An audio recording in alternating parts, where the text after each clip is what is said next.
dan kesehatan. Yang selalu bisa saja Tuhan angkat segala penyakit untuk mendatangkan hormat dan kemuliaan hanya bagi nama Tuhan. Yang selalu memenuhi kebutuhan dan keperluan-keperluan kami. Walaupun memang kami tahu Tuhan belum semua masalah persoalan hidup kami. Usaha bisnis dan pekerjaan pelayanan kami belum selesai semuanya Tuhan angkat. Tapi kami sungguh yakin dan percaya Tuhan akan pasti memulihkan, Tuhan akan pasti memperbaharui, Tuhan pasti akan memberkati. Untuk itu ya Tuhan, pada pagi hari ini berbicaralah kepada kami lebih dalam lagi. Bagaimana kami terus membangun komunikasi kami, persekutuan kami, doa kami di hadapan Tuhan. Supaya impartasi kuasa, mujizat dan kesembuhan masih dan terus kami alami. Sampai Tuhan Yesus datang kedua kali dunia ini menjemput kami. Untuk itu Tuhan sekali lagi kuduskan, sucikan kami dengan darah-Mu yang kudus. Sehingga dengan demikian Roh-Mu yang kudus itu berkenan menguasai hati, pikiran dan perasaan kami. Memberikan pemahaman dan pengertian. Bahkan kuasa yang daripada Roh Kudus turun atas diri kami. Melakukan, mempraktekkan dan merasakan mujizat yang daripada Tuhan. Berbicaralah Tuhan kepada kami lewat firman-Mu. Kami siap untuk diberkati. Hanya di dalam nama Tuhan Yesus. Haleluya. Amin. Silakan duduk Bapak Ibu yang dikasihi oleh Tuhan Yesus Kristus. Baik, Bapak Ibu yang dikasihi oleh Tuhan Yesus Kristus, pada pagi hari ini saya ambil sebuah tema. Doa napas hidup orang percaya dan bicara Allah menjawab doa. Izinkan Bapak Ibu saudara dikasihi oleh Tuhan Yesus Kristus, saya bertanya kepada Bapak Ibu karena saya kira semua kita di sini adalah orang-orang yang sudah pernah berdoa. Amin. Sejauh dengan pengetahuan dan pengalaman Bapak Ibu selama ini. Jadi berangkat dari pengetahuan sendiri, pengalaman sendiri ya. Doa itu apa sih? Ayo, nggak usah takut Bapak Ibu. Komunikasi dengan Tuhan. Oke, yang lain lagi. Makasih Bu ya, komunikasi dengan Tuhan. Berangkat dari pengalaman kita masing-masing selama ini. Yang sudah puluhan tahun berdoa kan gitu ya. Apa yang kita pahami tentang doa? Apa itu doa? Satu tadi komunikasi dengan Tuhan. Yang kedua, ayo Bapak Ibu jangan malu-malu. Nanti Pak Herman siapkan hadiah Natal. Oke. Oke. Apa itu doa Bapak Ibu saudara? Berangkat dari pengalaman kita aja selama ini. Mungkin juga dari pengalaman doa yang dijawab. Maka kita mengambil kesimpulan, oh rupanya doa itu adalah jawaban. Bisa juga kan gitu. Tapi bisa juga dari pengalaman doa kita yang sudah puluhan tahun berabad-abad tidak ada yang dijawab Tuhan. Wah bagi saya doa itu Pak Tony sia-sia. Boleh juga, gak apa-apa kan demokrasi. Oke. Apa yang Bapak Ibu pahami berangkat dari pengalaman yang dimaksud dengan doa? Setia mengikut Tuhan entah dijawab atau tidak. Begitu Bu ya. Pokoknya setia saja. Oke, yang lain?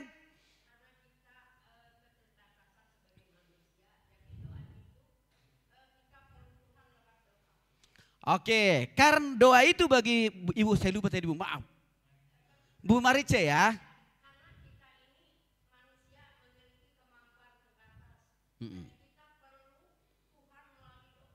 Oke. Menurut Bu Marice bahwa doa itu adalah mengandalkan kasih kuasa Tuhan karena kita tidak sanggup menyelesaikan persoalan dan pergumulan kita. Masih ada lagi yang lain? Bapak Ibu, apa itu doa? Oke. Mari kita lihat slide yang pertama. Nah, Bapak Ibu dikasih oleh Tuhan Yesus Kristus, kita lihat dulu 1 Tesalonika 5 ayat 17. 1 Tesalonika ayat 17. Ayat ini adalah ayat yang paling tersingkat di seluruh Alkitab mulai dari PL dan PB. Karena hanya terdiri dari dua kata saja. Oke, 1 Tesalonika 5 ayat 17. 1, 2, 3 ya. Belum dapat Bapak Ibu? Oke. Tetaplah selesai. Tetaplah berdoa. Saya katakan tadi ini adalah perkataan Tuhan, firman Tuhan paling tersingkat di dalam PL dan Perjanjian Baru. Tetaplah berdoa. Ya, jangan bosan, jangan pundungan, jangan paperan. Kalau doanya belum dijawab. Atau mungkin kalau jawaban doanya lain daripada yang lain, nggak usah baper lah. Tapi tetaplah berdoa. Nah, saudara yang dikasih oleh Tuhan Yesus Kristus, dari 1 Tesalonika 5 ayat 17, maka dapat kita mengambil beberapa definisi sekaligus menjadi kesimpulan apa yang dimaksud dengan doa. Silakan kita teruskan, operator. Doa adalah napas hidup rohani orang percaya. Doa adalah napas hidup rohani orang percaya. Artinya apa? Salah satu bukti nyata bahwa kita ini masih hidup di hadapan Tuhan. Di hadapan Tuhan Bapak Ibu ya. Jikalau kita masih berdoa. Jadi kalau kita sudah malas berdoa, sebenarnya kita sudah inna ilahi di hadapan Tuhan. Iya. Sudah enggak hidup lagi kita di hadapan Tuhan sebenarnya. Walaupun di hadapan suami dan istri kita masih hidup. Tapi di hadapan Tuhan kita sudah mati. Inna ilahi. Oke. Maka untuk itu Bapak Ibu yang dikasih oleh Tuhan Yesus Kristus. Kita tidak boleh malas berdoa. Supaya kita merasakan kasih kuasa Tuhan itu dari waktu ke waktu.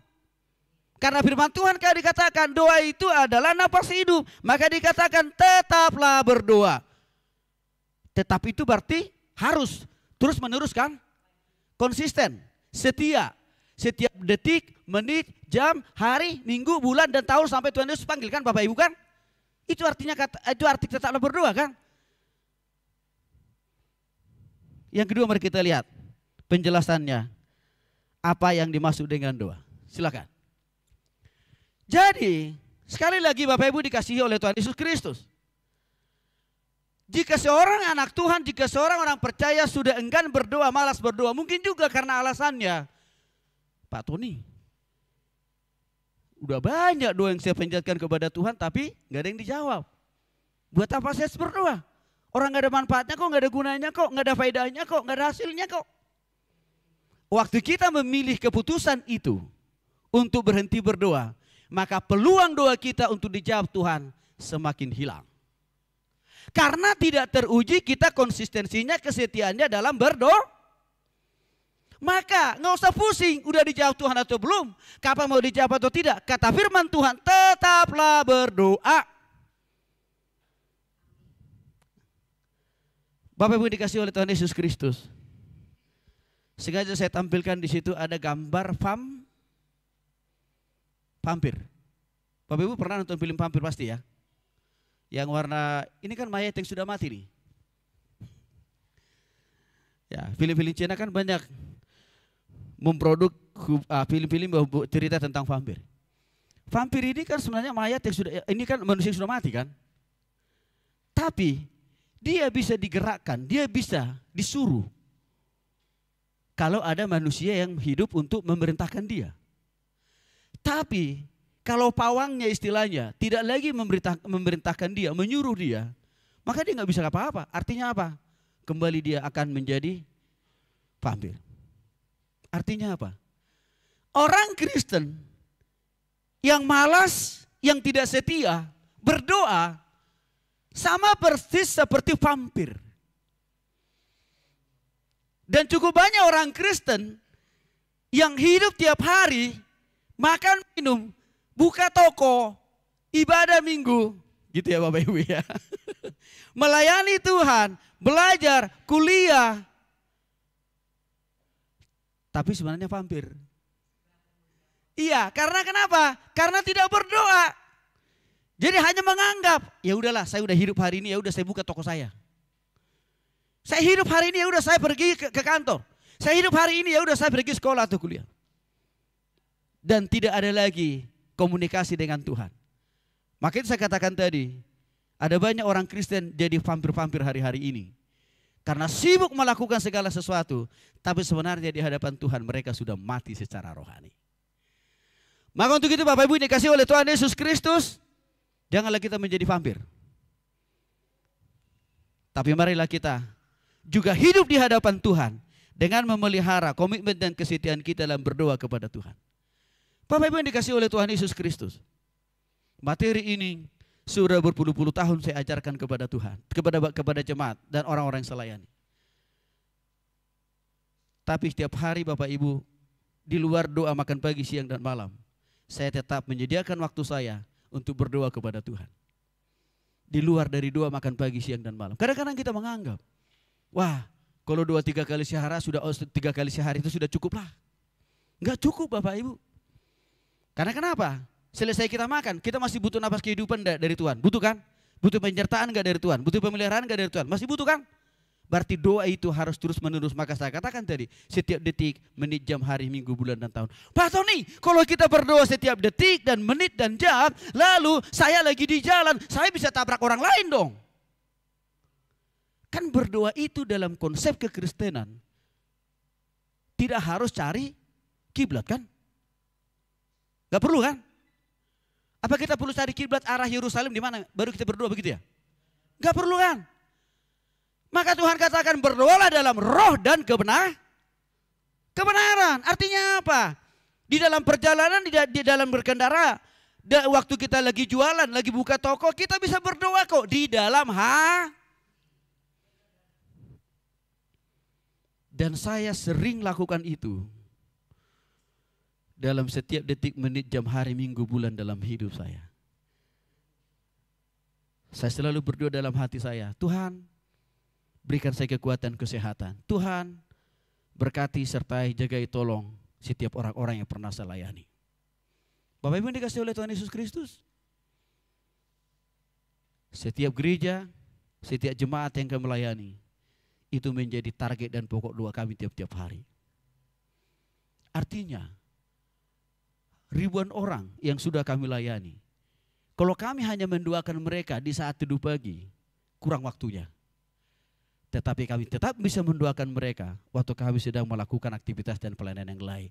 Di dalam roh dan kebenaran, artinya di dalam Yang kedua, mari kita lihat apa yang dimaksud dengan doa. Doa, ya, dikatakan di sini adalah alat komunikasi. Mari kita lihat dulu Yeremia 33 ayat yang ketiga. Ayo Bapak Ibu dibuka Alkitabnya. Yeremia 33 ayat yang ketiga. Ya. Sekalian aja dibuka slide-nya supaya. Oke. Yeremia 33 ayat 3. Udah? 1, 2, 3 ya.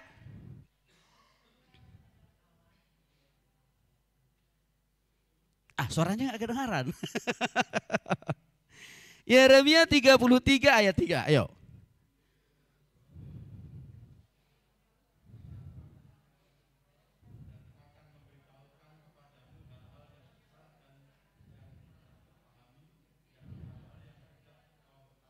Baik, Bapak Ibu dikasihi oleh Tuhan Yesus Kristus. Siapa yang berkata di sini, berserulah kepadaku? Siapa? Yeremia?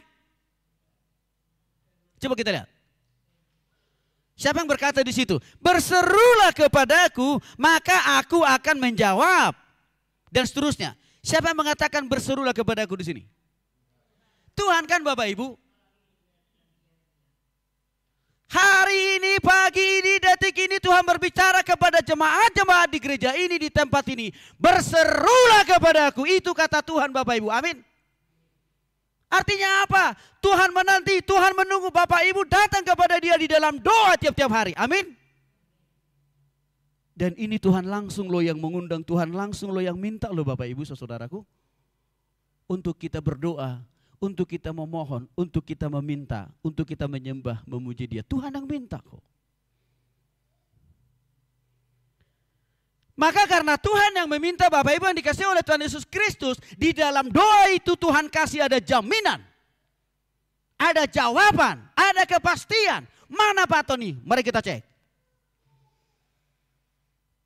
Aku akan menjawab engkau. Ini Tuhan yang bilang loh. Hei anak-anakku, kata Tuhan. Berdoalah kepadaku, aku akan menjawabmu. Itu Tuhan bilang loh Bapak Ibu saudaraku. Bahkan Tuhan tidak hanya sekedar memberikan kita jawaban, tapi juga dikatakan di sana, aku akan memberitahukan kepadamu hal-hal yang besar. Jadi artinya Bapak Ibu yang dikasih oleh Tuhan Yesus Kristus, di dalam doa itu ada kepastian, ada jaminan, ada jawaban kok. Tapi Pak Tony, lagi-lagi saya udah bertahun-tahun mendoakan ini, itu dan lain sebagainya. Tapi kok kenapa nggak dijawab Tuhan ya? Karena persoalannya seringkali kita memohon hanya satu kali. Satu waktu. Atau misalkan langsung kita dikte Tuhan. Harus hati itu, detik itu, jam itu dijawab. Lalu kalau nggak dijawab langsung kita ngancam sama Tuhan. Yaudahlah, saya nggak mau lagi doa. Itu yang menjadi sebab musabab mengapa Yeremia 33 ini tidak terrealisasi karena ketidakkonsistenan kita, karena ketidaksetiaan kita sebenarnya. Padahal Tuhan katakan, berserulah kepadaku, aku akan menjawab engkau. Bahkan yang menarik, akan beritahukan kepadamu hal-hal yang besar yang tidak terpahami, yakni hal-hal yang tidak kau ketahui. Saya kasih contoh. Di masa-masa krisis ekonomi hari ini sebagai bagian dari dampak pandemi COVID-19,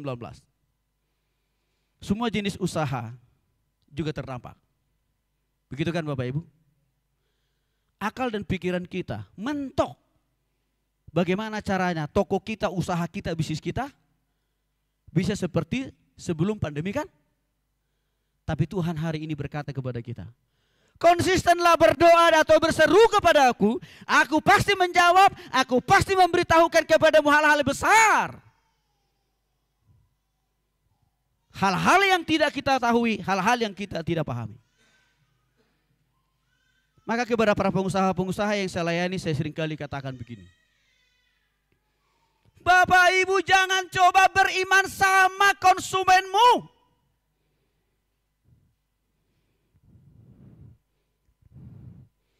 Jangan beriman sama pembelimu.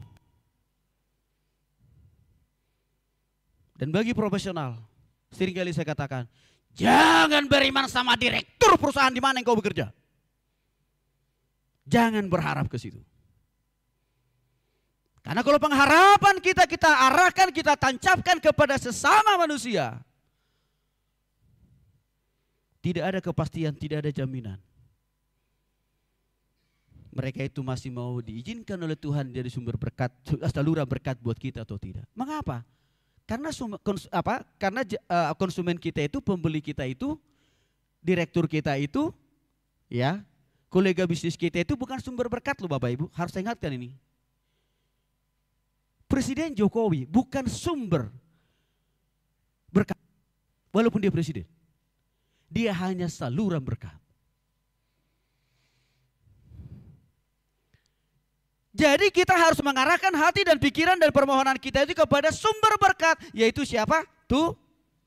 Mengapa Tuhan? Karena Tuhan itulah yang menjadikan sesuatu yang tidak ada menjadi ada. Karena Tuhan itulah yang mengubah air mata menjadi berkat. Karena Tuhan itulah yang menggerakkan hati konsumen kita untuk datang kembali ke toko kita untuk belanja. Tuhan kok.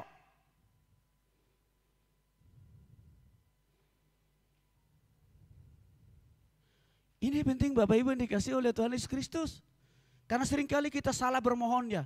Waktu kita berdoa memang kita berkata begini, Tuhan berkati usahaku, bisnisku. Tapi hati dan pikiran kita beriman kepada siapa? Konsumen kita kan? Pembeli kita kan? Maka apa yang terjadi? Nggak dijawab Tuhan. Karena kenapa? Apa yang keluar dari bibir mulut kita tidak selaras dengan isi hati kita. Ini masalahnya. Dan kami pun sebagai hamba Tuhan, kami juga tidak beriman kepada Bapak Ibu sebagai jemaat. No. Kami tidak mau beriman kepada Bapak Ibu sebagai jemaat. Karena Bapak Ibu bukan sumber berkat. Sama seperti kami juga hamba Tuhan, hanya saluran berkat. Tapi yang menjadi sumber berkat itu adalah Tuhan. Saya kira itu yang membuat Pak Herman dan tim pelayanan di sini masih bisa terus diberkati oleh Tuhan melalui gereja ini. Amin Bapak Ibu. Karena imannya kepada Tuhan, bukan kepada jemaat. 23 tahun kami memilih jalan menjadi hamba Tuhan. Apalagi background S1 saya itu bukan teologi, saya sarjana ekonomi kok. Bapak saya menyekolahkan saya jadi sarjana ekonomi hanya cuma satu aja visinya, misinya, targetnya. Jadi orang kaya cepat. Tapi Tuhan bilang enggak, lo jadi hambaku saja. Bapak Ibu dikasih oleh Tuhan Yesus Kristus. Kami tidak melayani dengan sokongan gereja sinode yang besar, no. Enggak. Enggak loh Bapak Ibu. Kita buat ibadah setiap hari Minggu sore. Enggak ada persembahan. Saya layani para pengusaha dan profesional orang-orang kaya itu. Saya tidak pernah pungut dari mereka. Karena saya tidak mau mempertuhankan mereka. Bagi saya mereka adalah saluran berkat sama seperti saya. Bukan sumber berkat. Tapi Bapak Ibu dikasih oleh Tuhan Yesus Kristus. 23 tahun bukan waktu yang singkat. Sampai hari ini. Kalau Bapak Ibu masih bisa makan, saya dan istri saya masih bisa makan juga. Kalau Bapak Ibu masih bisa hidup, saya masih bisa hidup juga. Maka yang mau saya katakan adalah, hayo Bapak Ibu saudara dikasih oleh Tuhan Yesus Kristus. Bukan hanya hamba Tuhan yang perlu beriman kepada Tuhan. Pengusaha, profesional, Bapak Ibu rumah tangga, mahasiswa, siswa harus beriman kepada Tuhan. Amin. Karena Tuhan sumber berkat. Karena Tuhan sumber mujizat. Karena Tuhan sumber pemulihan. Karena Tuhan sumber dari solusi atas persoalan dan pergumulan kita.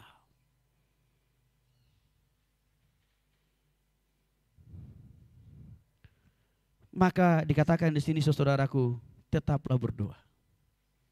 Yang ketiga mari kita lihat. Jadi kalau kita menyimpulkan dari poin kedua ini, apa yang dimaksud doa? Alat komunikasi dua arah antara kita dengan Tuhan. Bapak Ibu dikasih oleh Tuhan Yesus Kristus. Supaya kita bisa berkomunikasi dengan sanak famili dan saudara kita yang lain, hari-hari ini kita harus punya handphone kan? Kalau kita sudah punya handphone, tanpa kuota, bisa kita pakai enggak? Gak bisa kan? Kita sudah punya handphonenya, tanpa ada aplikasi di dalamnya.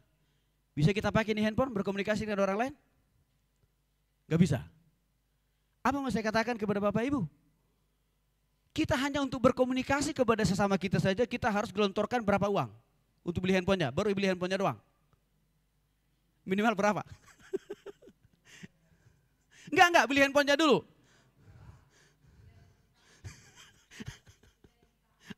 Ayo Bu, ngaku handphone siapa paling mahal, ayo. Saya mau nanya, mana lebih efektif, handphone Bapak Ibu atau kuasa Tuhan, itu mau saya katakan. Minimal kita harus mengeluarkan dana kita untuk beli handphone ini 3 juta kan? 3 juta loh Bapak Ibu, bahkan mungkin kita harus nyicil. Itu baru dapat handphonenya. Belum lagi apa, kita harus minta, tolong dong diisi aplikasi ini dan lain sebagainya. Oke. Kalau tidak ada kuota, tidak ada pulsa, langsung bisa kita pakai enggak? Enggak bisa. Berapa pengeluaran kita untuk beli pulsa tiap bulan? Ayo, jujur. Berapa Bapak Ibu? Ayo. Berapa? Gak tentu ya, karena tergantung orangnya, betul. Tapi minimal Bapak Ibu, kita harus mengeluarkan lagi dana minimal 100.000 kan? Hanya untuk kita bisa komunikasi dengan orang lain, dengan sesama. Dan kadang-kadang sudah komplit, sudah lengkap pun itu, apa yang terjadi? Handphone ini juga kita salah gunakan, jadi apa? Berantem dengan orang lain kan? Apa yang mau saya katakan dalam hal ini kepada Bapak Ibu saudaraku yang dikasih oleh Tuhan Yesus Kristus? Tuhan tidak minta kita harus beli handphone termahal supaya bisa berkomunikasi atau berdoa dengan Dia. Enggak loh. Tuhan tidak minta kita harus mengeluarkan 100.000 minimal tiap bulan untuk beli pulsa, lalu kita baru bisa berkomunikasi dengan Tuhan. Enggak. Tuhan tidak minta itu loh. Artinya apa? Biaya komunikasi dengan Tuhan, ya, tidak punya biaya. Gratis loh, zero loh. Sudah gratis, tapi kenapa kita tidak maksimalkan? Kenapa kita tidak gunakan?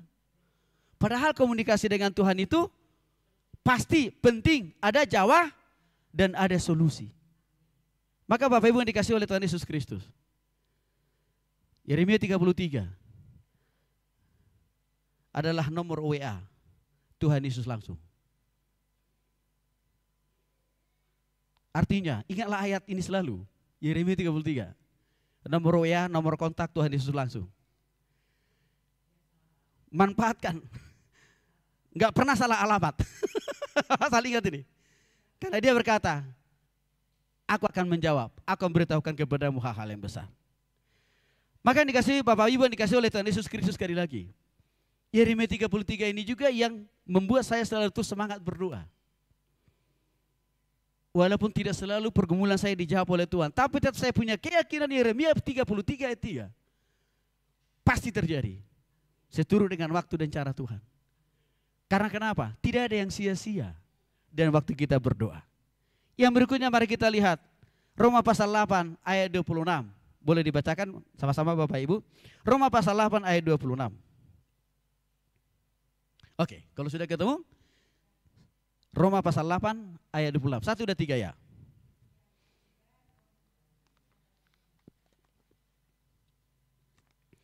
Ayo, agak keras Bu suaranya. Roma pasal 6 ayat 2 Roma pasal 8 ayat 26. Oke, 1 udah dapat? Roma pasal 8 ayat 26.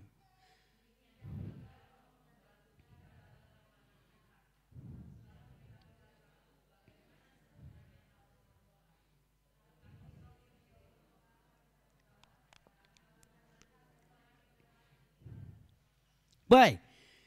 Yang ketiga, definisi daripada doa itu adalah hak istimewa yang hanya diperuntukkan oleh Tuhan kepada setiap orang yang sudah sungguh-sungguh bertobat terima secara pribadi dalam hatinya. Artinya, waktu kita sudah sungguh-sungguh bertobat terima secara pribadi dalam hati kita, berarti sekaligus juga Roh Allah sudah ada di dalam hidup kita kan, yaitu Roh Kudus.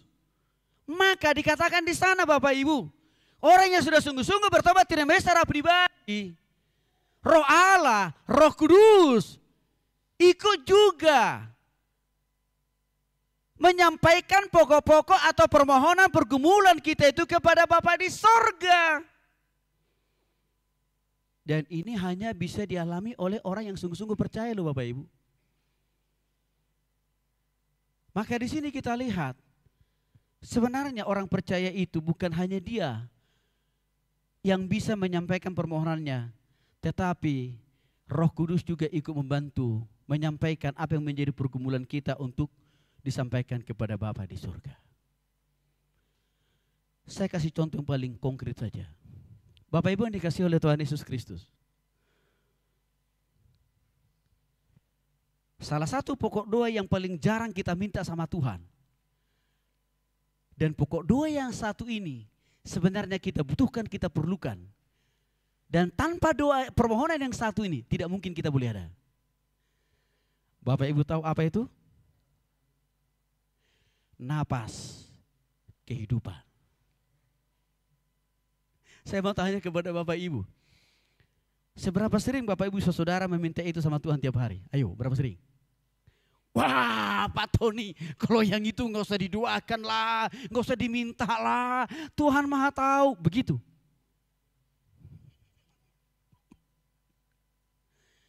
Wah Pak Tony, masalah napas kehidupan itu kan kewajiban Tuhan itu kasih buat saya. Dengan atau tanpa saya minta Tuhan pasti akan kasih. Memang itu tugasnya Tuhan, gitu.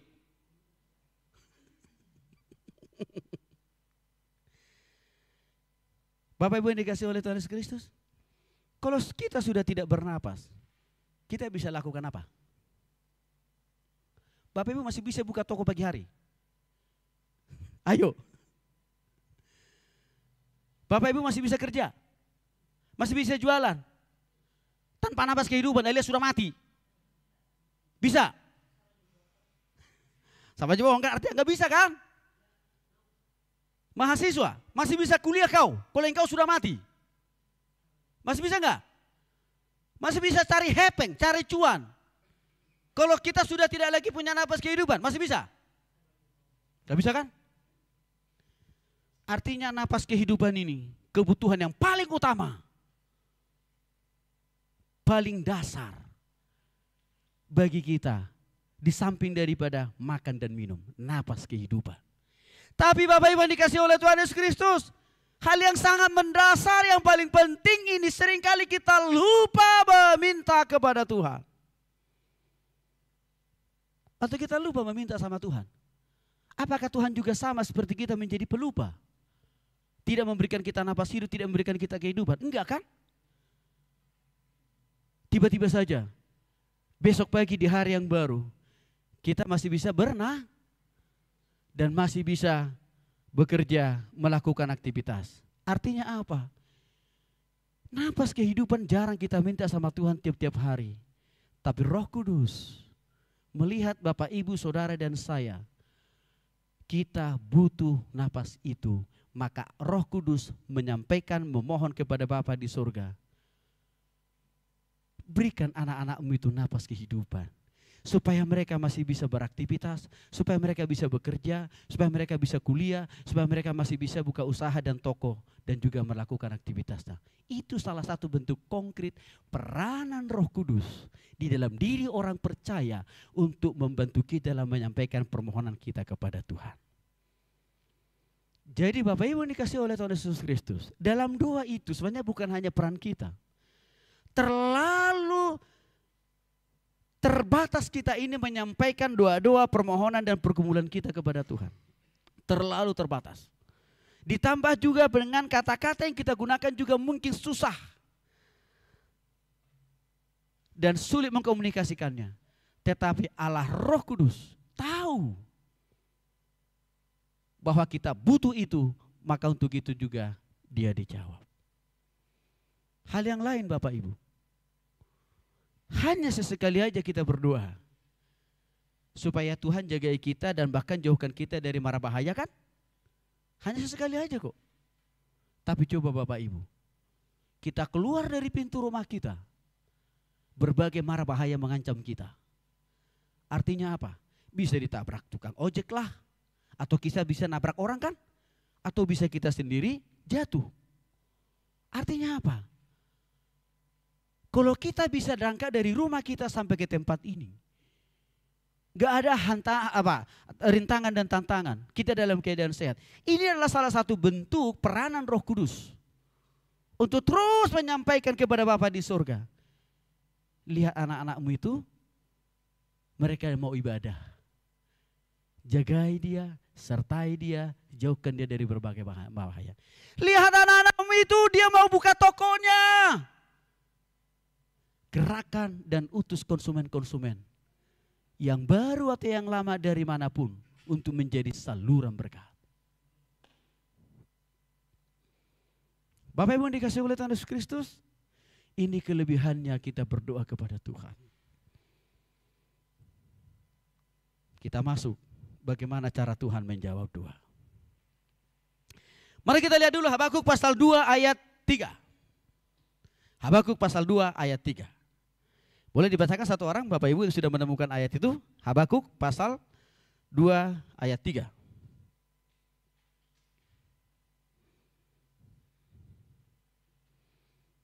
Silahkan Bapak Ibu kalau sudah dapat Habakuk pasal 2 ayat 3.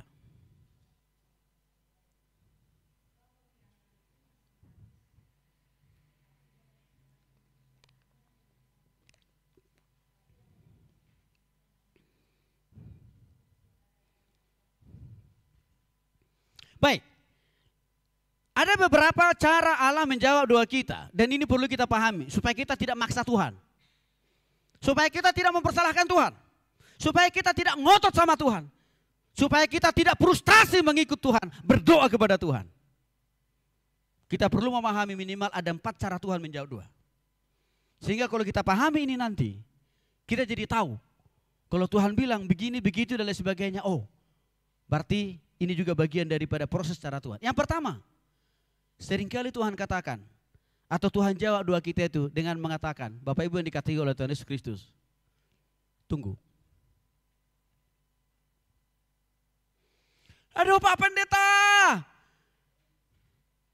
Uang sekolah anak saya, uang kuliah saya udah nggak ada loh Pak Pendeta. Masa Tuhan masih bilang tunggu? Gitu ya. Sering kan kita membuat pergumulan kita itu sepertinya kita itu lebih apa? Kita merasa ya pergumulan kita itu sangat mepet gitu ya. Sangat ada di dalam satu titik kritis kira-kira begitu. Tapi Tuhan bilang, tunggu.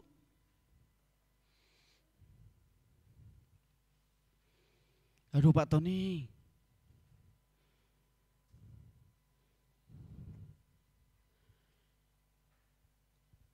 Ini sudah jatuh tempo.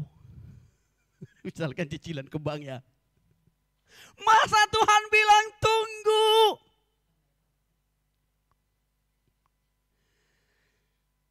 Kalau saya terus menunggu, kena bunganya dong. Gitu ya Bapak Ibu ya. Kendaraan saya, rumah saya bisa disita oleh bank. Seringkali kita menganggap, bahkan menjadikan pergumulan kita itu amat sangat mendesak. Dan kita maksa Tuhan untuk merealisasikan hari itu juga. Apa yang terjadi? Banyak orang Kristen pundungan, malas berdoa sama Tuhan. Tapi jelas dikatakan tadi dalam Habakuk. Sebab penglihatan itu masih menanti saatnya, berarti menunggu kan? Tetapi walaupun kita disuruh menunggu, ia bersegera menuju kesudahannya dengan tidak menipu apabila berlambat-lambat. Nantikanlah itu, sebab itu sungguh-sungguh datang dan tidak akan bertanggung. Artinya apa? Tidak akan pernah terlambat.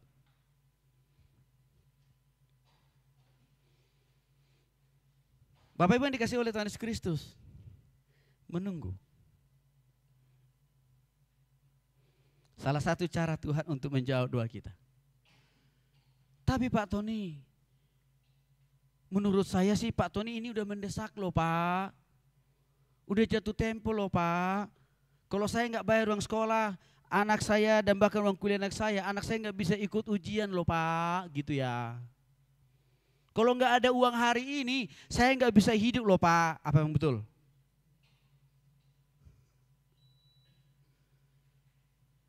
Bapak Ibu dikasih oleh Tuhan Yesus Kristus? Apakah kita hidup karena kita makan? Ayo. Katakan sejujurnya. Oke, kembali lagi ke laptop. Coba. Apakah kita hidup karena makan minum? Ayo Bapak Ibu. Kita hidup hari ini karena apa yang kita makan kemarin. Kita hidup detik ini karena apa yang kita makan tadi pagi waktu mau kita berangkat ke gereja. Karena itu Bapak Ibu? Bukan. Apa yang kita makan kemarin, mohon maaf sudah kita buang tadi malam atau tadi pagi. Ya kan? Artinya apa? Kita hidup itu bukan karena apa yang kita makan, tapi karena Tuhan memberikan kita napas kehidupan. Bukan karena kita makan KFC. Bukan karena kita makan B1 dan B2, bukan. Karena Tuhan kok. Berarti Pak Tony, apakah kita nggak penting makan? Penting juga. Karena bagian daripada memenuhi kebutuhan biologis kita kan. Tetapi yang berikan kita hidup itu sebenarnya Tuhan kok, bukan apa yang kita makan. Apa mau saya katakan kepada Bapak Ibu yang dikasih oleh Tuhan Yesus Kristus? Kalau kita masih dikasih napas hidup oleh Tuhan tiap-tiap hari. Lalu Tuhan bilang terhadap jawaban doa kita, tunggu! Mungkinkah dia ingkar janji? Mungkinkah dia berbohong? Mungkinkah dia hanya sebatas memphp-kan kita? Tidak! Kenapa? Karena terbukti napas hidup saja masih diberikan Tuhan kepada Bapak, Ibu, Saudara dan saya. Maka kalau Tuhan bilang tunggu, Tuhan pasti tetap memberkati, menyertai, bahkan memberikan jalan lain. Maka dengan demikian Bapak Ibu dikasih oleh Tuhan Yesus Kristus, jangan selalu kita maksa, ngotot. Seringkali jadi pertanyaan, kenapa Tuhan bilang tunggu? Kenapa nggak langsung? Ya, gampang kan? Bapak Ibu dikasih oleh Tuhan Yesus Kristus. Tuhan bilang tunggu karena kita belum siap sebenarnya. Wah, masa sih Pak Tony? Saya mintanya mobil BMW, siap banget Pak Tony. Garasinya sudah saya siapkan, gitu kan? Begitu Bapak Ibu ya. Udah saya siapkan kok garasinya. Pertanyaannya, pernah gak kita mikir? Bagaimana dengan pajaknya? Ayo, mikir gak? Mikir gak itu?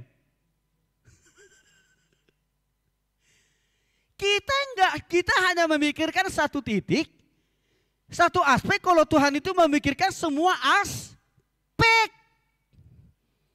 Tidak cukup hanya dengan kesiapan garasi, gak cukup Bapak Ibu.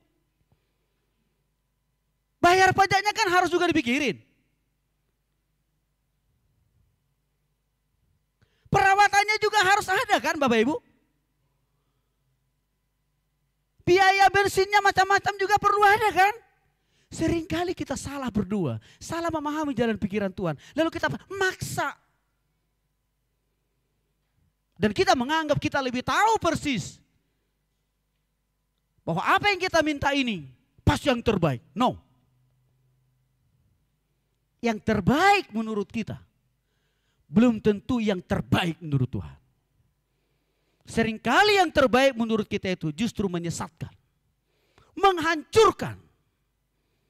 Maka Tuhan seringkali bilang, tunggu. Bapak Ibu dikasih oleh Tuhan Yesus Kristus. Lagi-lagi dalam perjalanan pelayanan dan hidup saya selama 23 tahun.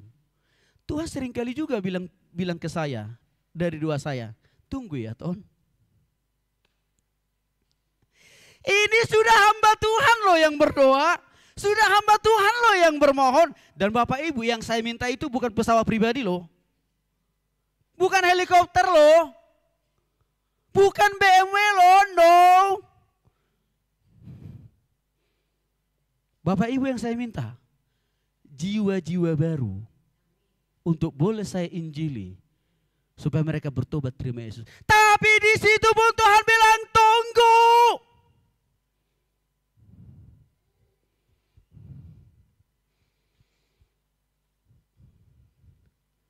Gimana itu Bapak Ibu?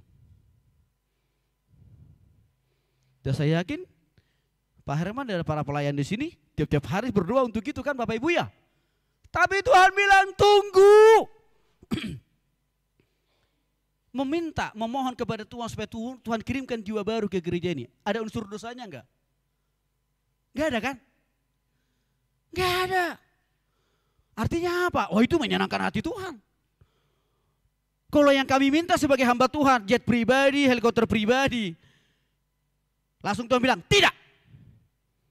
Tapi jiwa saja kami minta sama Tuhan, Tuhan bilang, tunggu. Kenapa Tuhan bilang tunggu? Tuhan perlu siapkan diri orang yang akan diutus itu untuk saya bertemu dan saya injili. Maka Tuhan bilang tunggu. Maka Bapak Ibu dikasih oleh Tuhan Yesus Kristus dalam proses menunggu. Jangan pundungan, jangan marah, jangan jadi malas berdoa. Tetaplah berdoa. Ingat 1 Tesalonika tadi. Dan Filipi tadi. Ingat itu. Bapak Ibu dikasih oleh Tuhan Yesus Kristus. Saya katakan tadi, masih banyak doa saya yang Tuhan jawab dengan tunggu. Tapi saya tidak pernah malas berdoa. Tidak pernah malas memohon. Dan tidak pernah jemu-jemu untuk berharap kepada Dia. Sebab aku tahu, aku percaya Tuhan pasti tepat pada waktunya akan memberikan. Bapak Ibu yang dikasih oleh Tuhan Yesus Kristus. Hari-hari ini, apapun pergumulan persoalan kebutuhan Bapak Ibu. Mungkin Tuhan bilang, tunggu. Mungkin masalah anak yang belum lulus. Yang belum selesai sekolahnya. Mungkin masalah sakit penyakit loh Bapak Ibu ya. Masih mendera kita. Bisa saja Tuhan bilang, tunggu. Wih, tapi Pak Tony kalau udah keburu mati gimana? Masa saya masih terus percaya kepada Tuhan untuk menunggu? Ya. Karena kenapa? Kalau orang itu misalkan yang sakit tadi sampai meninggal dia, ya kan? Berarti nggak sembuh kan? Dan Tuhan katakan tunggu. Pasti Tuhan punya maksud yang mulia. Pasti Tuhan punya tujuan yang baik. Bapak Ibu yang dikasih oleh Tuhan Yesus Kristus. Dampak pandemi COVID-19. Bergumul kita tiap-tiap hari supaya Tuhan berkati kebutuhan keperluan kita. Supaya Tuhan berkati usaha pekerjaan dan bisnis kita. Tapi Tuhan bisa saja bilang tunggu, tunggu. Mari kita tak menjadi orang yang setia untuk menunggu. Cara Tuhan menjawab doa yang kedua. Kita lihat Bapak Ibu yang dikasih oleh Tuhan Yesus Kristus. Di dalam slide yang berikutnya. Yakobus pasal 4. Ayat 3 sampai dengan ayat yang keempat. Langsung saja ya, semuanya slide-nya dimunculkan. Baik. Boleh silakan Bapak Ibu, ini ayatnya saya sudah siapkan di sini. Yakobus pasal 4 ayat 3 sampai 4. Yang slide aja. Mari kita baca sama-sama. 1, 2, 3 ya.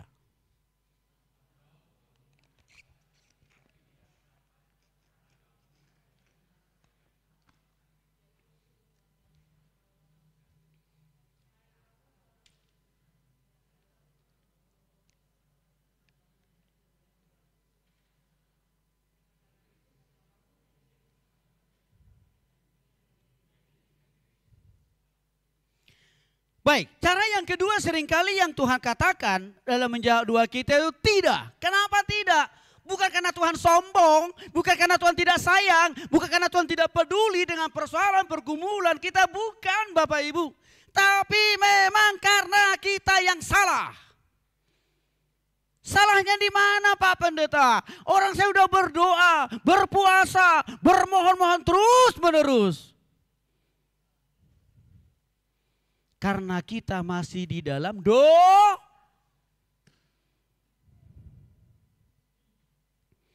Karena kita belum sungguh-sungguh bertobat kepada Yesus. Karena kita mau tidak sungguh-sungguh hidup dalam kekudusan. Karena kita tidak mau sungguh-sungguh hidup di dalam ketaatan. Itu yang menjadi soal Bapak Ibu. Bukan di Tuhan sebab musababnya. Bukan di Tuhan yang tidak mau menjawab doa kita. Bukan, kita yang salah.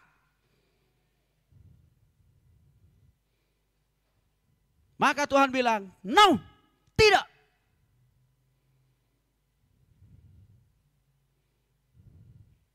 Karena seringkali juga sesuatu yang kita mohonkan itu, yang kita minta itu hanya untuk memuaskan hawa nafsu kita sendiri. Itu masalah. Yang pertama tadi, kita belum bertobat kan? Jadi memang harus katakan begini Bapak Ibu. Mau puasa lebih daripada 40 hari 40 malam kek. Berdoanya sambil jungkir balik. Kalau belum sungguh-sungguh bertobat kepada Kristus, sudah pasti Tuhan katakan, tidak. Maka sebelum kita meminta kepada Tuhan, kita harus tahu posisi kita dulu. Kita itu sudah di dalam Tuhan atau masih di luar Tuhan kan? Saya kasih contoh paling sederhana. Kita punya anak. Oke. Lalu anak kita ini butuh uang kuliah, uang sekolah. Tapi mintanya kepada tetangga yang di ujung. Oke, kita kan orang tuanya ya. Tapi anak kita ini mintanya kepada tetangga yang paling ujung sana itu tuh. Bapak Ibu saya mau nanya. Tetangga itu gak ada hubungan saudara loh. Tetangga itu juga gak kenal itu anak kita. Dan tetangga itu juga gak kenal kita. Tapi anak kita larinya ke sana memintanya. Kira-kira tetangga itu mau kasih enggak? Tidak. Kenapa? Loh, karena dia bukan anaknya tetangga itu. Dia itu kan anak kita kan? Sama. Sering kita sebenarnya maksa berdoa, maksa memohon kepada Tuhan. Tapi kita tidak tahu posisi kita. Bahwa sebenarnya kita masih di luar Tuhan. Belum di dalam Tuhan. Tapi kalau tadi anak Bapak Ibu itu meminta kepada Bapak Ibu. nggak usah teriak-teriakkan dia ya. Langsung hati kita terenyuh untuk mengatakan, nah saya tahu papa mama kamu sudah jatuh tempo loh bayar uang kuliahnya. Nah ini cepat bayarkan. Kenapa kita orang tua begitu ringan dan mudah memberikan uang itu kepada anak kita? Karena anak itu adalah darah daging kita sendiri. Anggota keluarga kita sendiri. Inilah yang saya katakan tadi.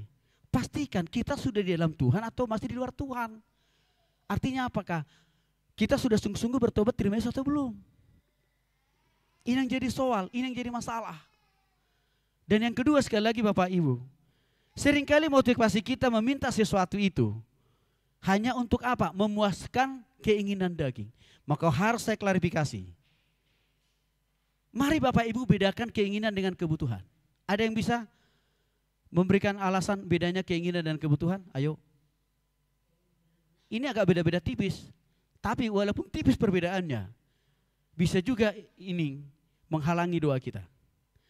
Di mana bedanya keinginan dan kebutuhan? Saya mau nanya dulu sama ibu-ibu. Biasanya ibu-ibu familiar dengan keinginan.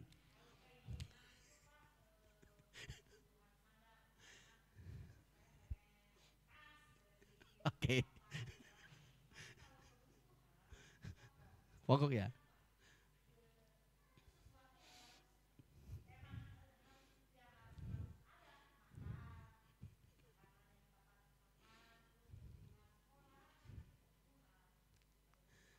Oke, 100 untuk ibu.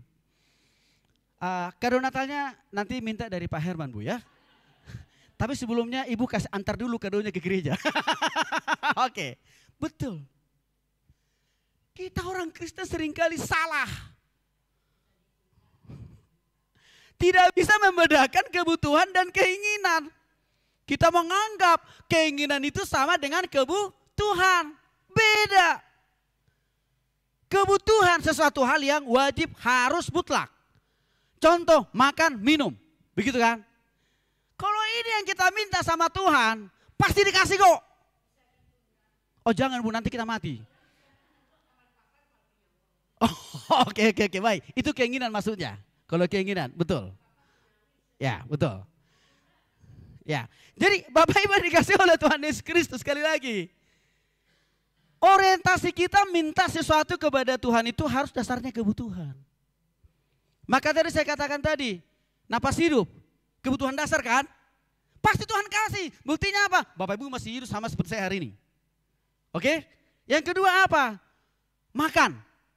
Dikasih Tuhan juga kan?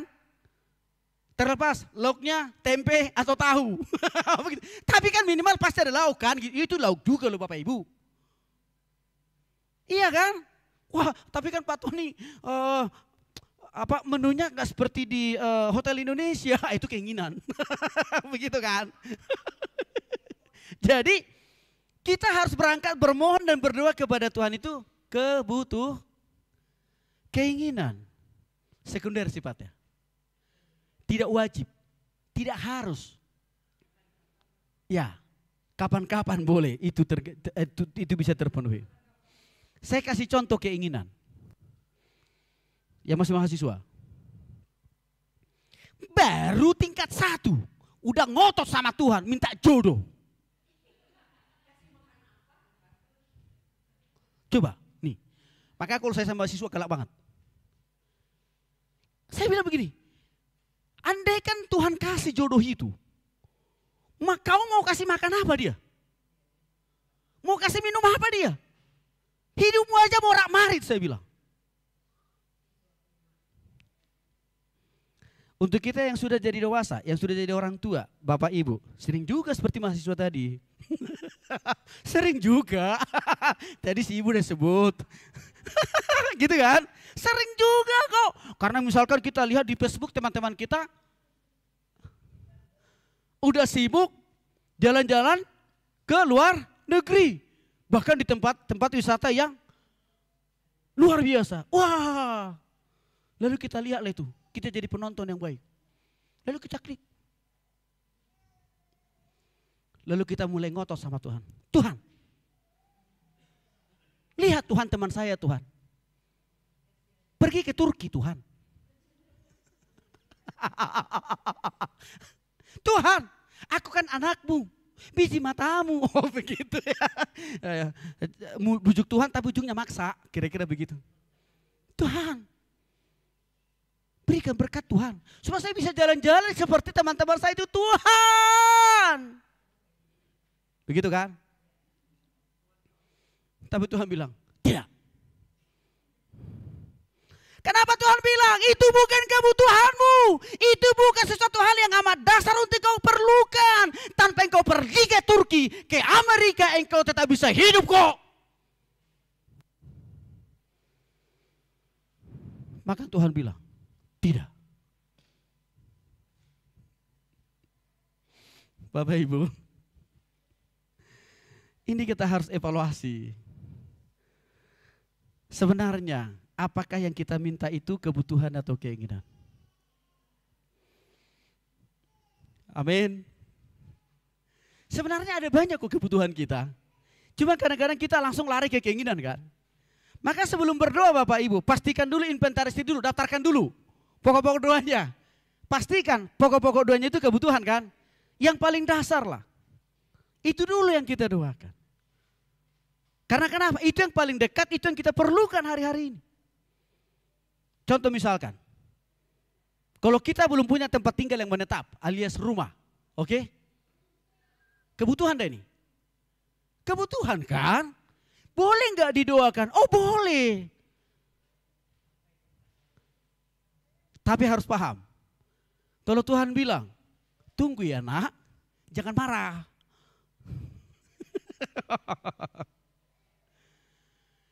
Saya untuk tempat tinggal saja, Tuhan suruh saya menunggu 10 tahun loh Bapak Ibu. Baru Tuhan kasih.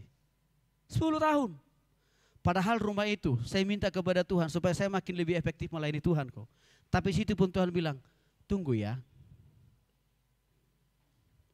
Poin yang kedua, supaya tidak Tuhan anulir doa kita, maka pastikan apakah doa kita itu kebutuhan atau keinginan. Bedakan, kalau itu keinginan, nggak usah habis-habisin waktu tenaga berdoa untuk itu. Tapi masuklah kepada kebutuhan. Cara yang ketiga, yang sering dan paling mudah adalah ya. Nanti Bapak Ibu bisa baca ayatnya dalam Yesaya 65 ayat 24. Artinya Tuhan langsung jawab. Mengapa Tuhan langsung jawab? Karena Tuhan betul tahu. Apa yang kita mohon, apa yang kita minta ini adalah kebutuhan, bukan keinginan. Salah satu contohnya. Waktu Yesus berhadapan dengan 5.000 orang. Orang-orang itu sedang kelaparan kan? Kehausan. Orang-orang itu tidak pernah berdoa.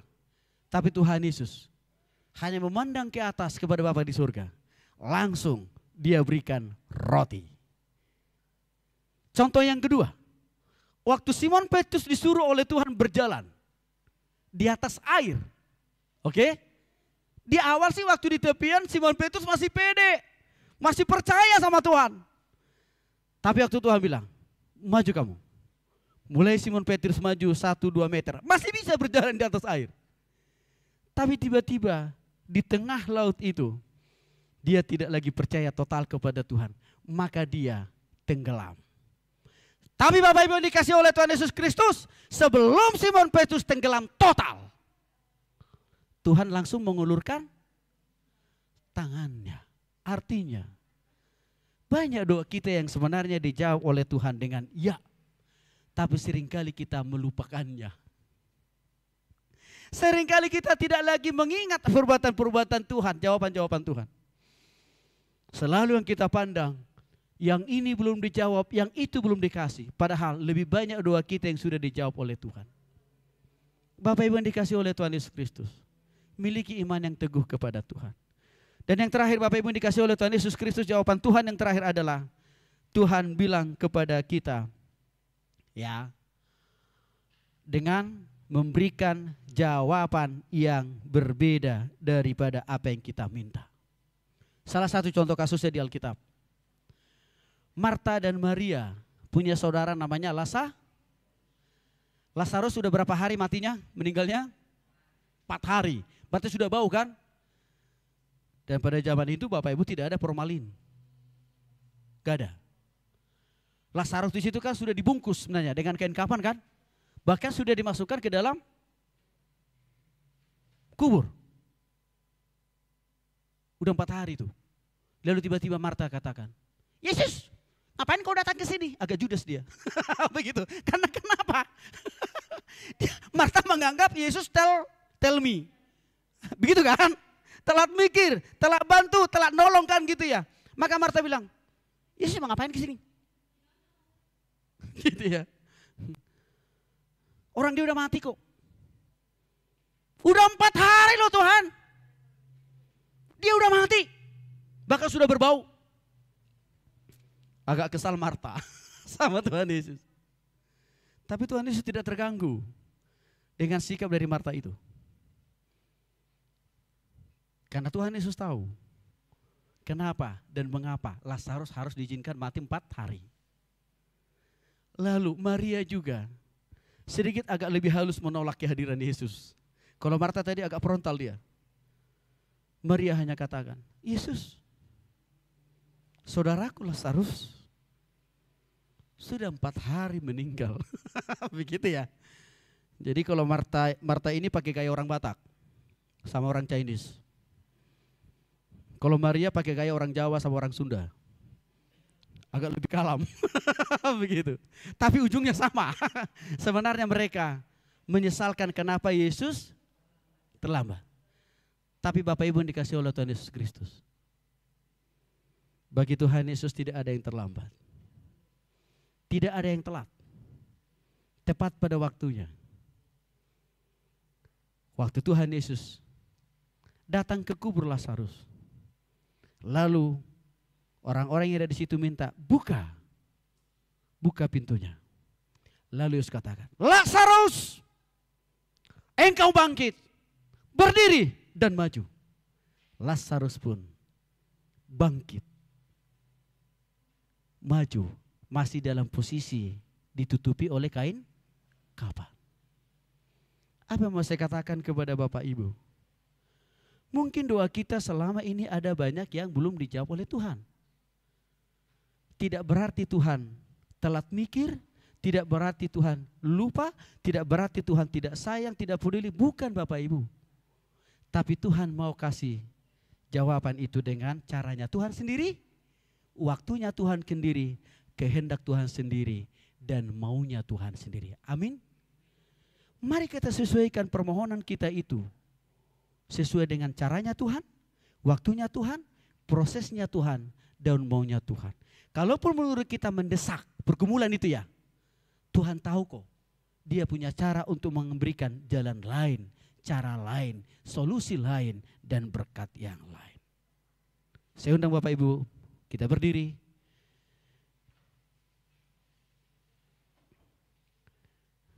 Mari kita berdoa. Bapa dalam surga, kami bersyukur pada siang hari ini, menjelang siang hari ini. Tuhan telah mengingatkan kami, mengajar, mendidik, membimbing kami untuk hal yang sangat prinsipil dalam hidup kami sebagai anak Tuhan. Bahwa rupanya berdoa itu bukan hanya sekedar part time, momentum, insidentil, situasional, tidak. Tapi doa itu adalah nafas kehidupan orang percaya. Yang artinya kita tidak hanya berdoa dalam satu waktu, situasi dan keadaan tertentu, tidak Bapak Ibu, tapi dari berbagai waktu ke waktu. Yang kedua Bapak Ibu yang dikasih oleh Tuhan Yesus Kristus, di dalam doa itu ada kepastian, ada jaminan, ada jawaban, ada solusi dan ada jalan keluar. Yeremia 33 ayat 3 mengingatkan kita akan hal itu. Maka tetaplah konsisten dan setia berdoa kepada Tuhan. Masalah jawaban itu urusan Tuhan, bukan urusan kita. Bagian kita, kewajiban kita berdoa, berharap dan bergantung. Maka sisanya Tuhan yang memberkati. Bapak Ibu dikasih oleh Tuhan Yesus Kristus, mari kita evaluasi motivasi dan cara kita berdoa selama ini. Seringkali karena kita atau motivasi kita yang salah, sehingga Tuhan enggan menjawab doa kita. Bukan karena Tuhan tidak sayang, bukan karena Tuhan tidak peduli, bukan karena Tuhan tidak lagi mengasihi, mencintai Bapak Ibu, Saudara dan saya, bukan. Tapi memang salahnya di kita. Tidak sabar menunggu waktunya Tuhan. Hidup kita masih di luar Kristus, belum bertobat kepada Tuhan. Bahkan karena kita tidak memakai cara berpikir Tuhan dalam menjawab doa, sering kita memaksakan jalan pikiran kita. Bapak Ibu yang dikasihi oleh Tuhan Yesus Kristus, ini harus kita pahami. Maka pada kesempatan ini Bapak Ibu yang dikasihi oleh Tuhan Yesus Kristus, ayo evaluasi, motivasi tujuan kita selama ini dalam berdoa. Mari kita minta ampun di hadapan Tuhan kalau selama ini kita menjadikan doa itu hanya sekedar ala kadarnya. Hanya sekedar sesuatu hal yang biasa-biasa saja. Bahkan mungkin selama ini kita berdoa, malas juga. Mari kita berkata kepada Tuhan dalam hati kita, Tuhan ampuni aku Tuhan. Akulah yang menjadi sebab musabab sehingga doaku tidak dijawab oleh Tuhan. Karena motivasiku, karena hidupku masih jauh di luar daripada Tuhan. Yang kedua, mari kita juga berkata kepada Tuhan dalam hati kita saja. Ampuni saya Tuhan. Seringkali saya tidak memahami, tidak memakai cara berpikir Tuhan di dalam menjawab doa. Saya maksakan apa yang menjadi kehendak Tuhan. Saya maksakan apa yang menjadi kehendak saya untuk Tuhan jawab. Dan bahkan saya seringkali perintah Tuhan melakukan apa yang Tuhan kehendaki, padahal belum tentu. Kita responi firman Tuhan tadi dengan menyanyikan kidung pujian El Shaddai, El Shaddai. Saya undang maju ke depan tim MC dan singer.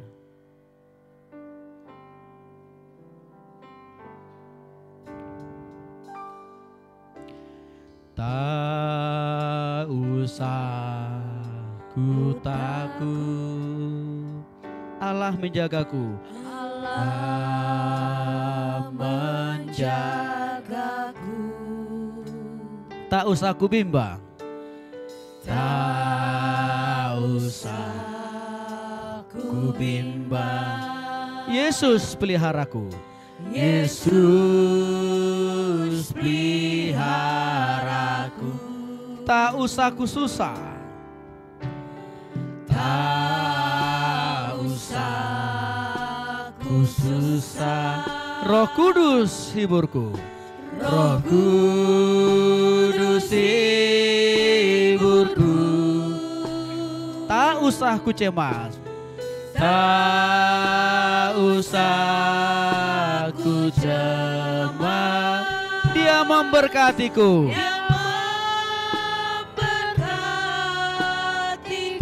Kita katakan El Shaddai, El Shaddai, El Shaddai.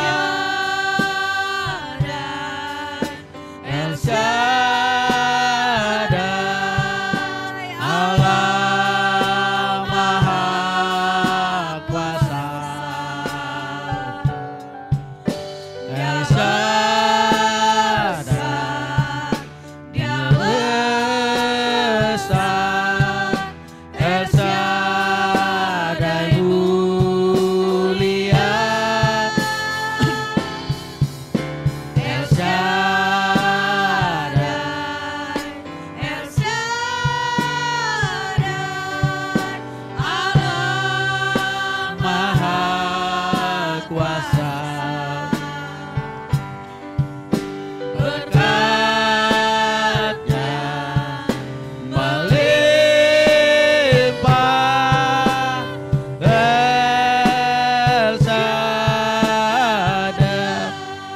Biarlah pujian ini dinyanyikan oleh MC dan singers dengan setengah suara. Mari Bapak Ibu yang dikasihi oleh Tuhan Yesus Kristus. Tidak ada persoalan, tidak ada yang sulit bagi Tuhan. Tuhan memulihkan usaha, pekerjaan, bisnis, rumah tangga, bahkan kesehatan kita. Tidak ada yang sulit bagi Tuhan. Maka tidak perlu takut, tidak perlu khawatir, tidak perlu bimbang. Tuhan tahu apa yang menjadi kebutuhan dan keperluan Bapak Ibu saudara-saudaraku. Yang Tuhan minta adalah mari hari ini kita sungguh-sungguh memakai cara berpikir Tuhan, mengandalkan Tuhan, dan juga menuruti jalan-jalan Tuhan di dalam menjawab setiap doa-doa kita. Kalau kita mengikuti proses Tuhan, caranya Tuhan, Maka Tuhan tahu yang terbaik untuk menjawab doa-doa kita. Maka untuk itu Bapak Ibu yang dikasihi oleh Tuhan Yesus Kristus, saya berikan kesempatan kepada Bapak Ibu saudara yang dikasihi oleh Tuhan Yesus Kristus. Arahkan hati dan pikiranmu kepada salib Kristus. Berimanlah sungguh-sungguh. Sampaikan secara detail, secara spesifik doa, permohonan dan pergumulanmu kepada Dia. Apakah itu masalah kehidupan rohanimu? Apakah masalah kesehatanmu? Apakah masalah usahamu, pekerjaanmu, jabatanmu, bisnismu, rumah tanggamu, anak-anakmu, orang tua, bahkan mertuamu? Doakan sama Tuhan. Tuhan tahu yang terbaik, Tuhan tahu yang terpantas, dan Tuhan tahu waktu yang tepat untuk menjawab doa Bapak Ibu saudara. Percayailah Tuhan. Waktu Tuhan bilang tunggu, itu tidak berarti Dia melupakan, menyanyiakan waktu kita dalam berdoa. Enggak, sabar aja menunggu waktu Tuhan. Dengan tetap setia berdoa kepada Tuhan. Kalau Tuhan bilang tidak, evaluasi diri di hadapan Tuhan untuk sungguh-sungguh datang dan bertobat. Kalau Tuhan bilang, bahkan tidak Tuhan jawab seperti apa yang kita mau, pasti Tuhan punya jawaban yang lain.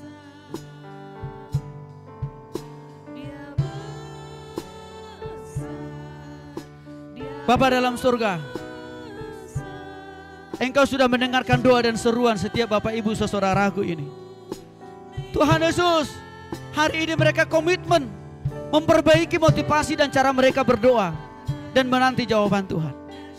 Biarlah Roh Kudus menopang, menolong, memampukan Bapak Ibu saudaraku ini untuk tetap memakai cara berpikir Tuhan, mengandalkan cara dan waktunya Tuhan, menjawab setiap doa-doa yang mereka naikkan kepadamu ya Tuhan.